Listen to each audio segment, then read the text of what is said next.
Hey everybody, this is Robert Mathis from The Quest for Groove, and in this video I'm going to show you how, as a finger drummer, you can get the most out of a device like this one. This is the Novation Launchpad X, brand new device that I'm very excited about because I love the way these pads feel, how sensitive they are. I love the way they're spaced, the size of them. It's a very playable device that definitely deserves to get its own dedicated 8x8 layout. So that's what I did. I thought about it, came up with something, and I'm going to share it with you right now.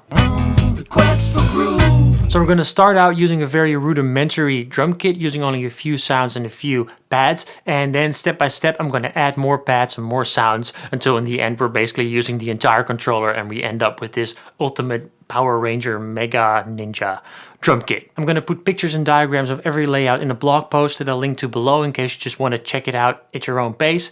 And with that said, let's get started. This is the basic layout. And the way I approached building this layout is from an ergonomical standpoint. So if you look at how your hands approach the pad controller, you'll notice that they're coming a little bit diagonally from the side. They're not coming straight from the bottom or anything, or straight from the side. No, it's a diagonal line. And with a pad controller like this one, with this many pads, we can sort of exploit that feature and set up nice and convenient places for our fingers to hit the most commonly used sounds. That's what I did here. If you try it out for yourself, you're going to notice that everything is basically within reach of your fingers without having to stretch out or bend your wrists or your hands into weird shapes. So that's why I really like this as a basic layout. But with that said, obviously we're going to expand this thing. The first 4 pads that I would add are these 4 pads.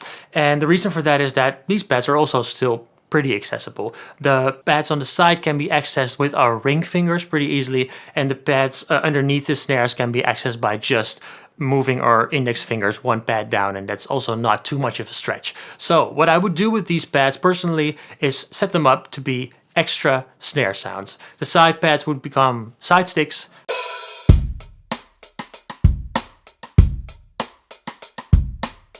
and underneath the main snares, I would put some shallow snare hits, and those are great for playing ghost notes.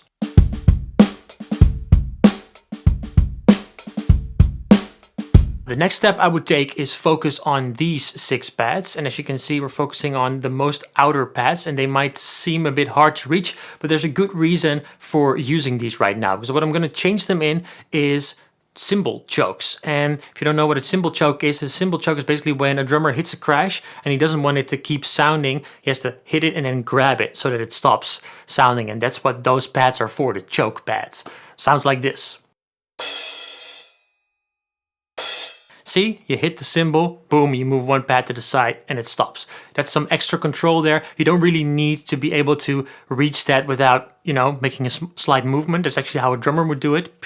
So I figured that's a good place for some cymbal chokes. And as you can see, we're also choking the right cymbal, but in between the right cymbal and the choking of the right cymbal, we have 2 more pads left, and I would like to fill those in with right bell sounds. Because a right bell is basically when you're playing on the edge of the right, the normal way, and you move more to the center, you hit the bell, it gives a different sound, and drummers use that a lot for creating some nice variations or dynamics within a groove on the right that they might be playing.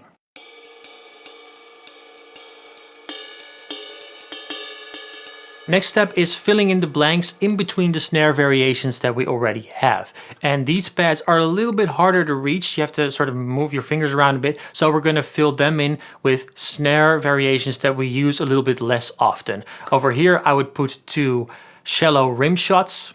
They have a bit of a reggae vibe. And over here I would put 2 rim clicks. They sound nice. I don't use them that much, but great, right? And now on the row underneath there, we have 3 pads free on the left, 3 pads free on the right. And what I would do is fill those in with some percussion stuff. So tambourines, claps, cowbell, stuff like that. And the tambourine is actually really nicely reachable with your thumb if you're not playing the kick and the snare at the same time, like this.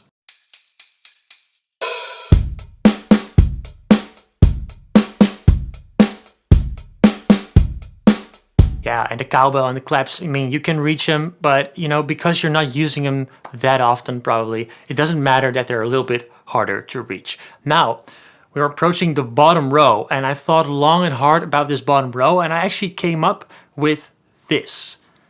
Yes, you're seeing that right. This extra kicks, an extra main snare, and some extra cymbals. And the reason I did that was because I noticed that when you're playing a groove that's a bit out of the ordinary, for example, one that does not use hi-hats that much, you might want to be able to groove on the tambourine, and then it's very convenient to have a snare and some crashes nearby.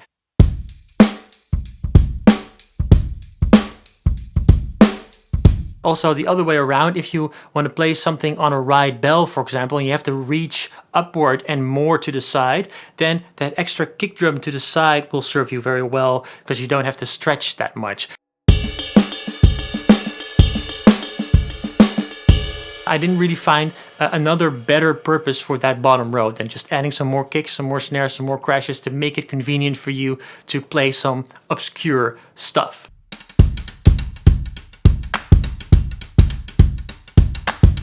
Now, with that said, we're really coming to a place where the stuff that I'm going to add now really depends on the song that you're playing, the type of player that you are, whatever you prefer. For example, you could add 2 more cymbals and 2 more chokes.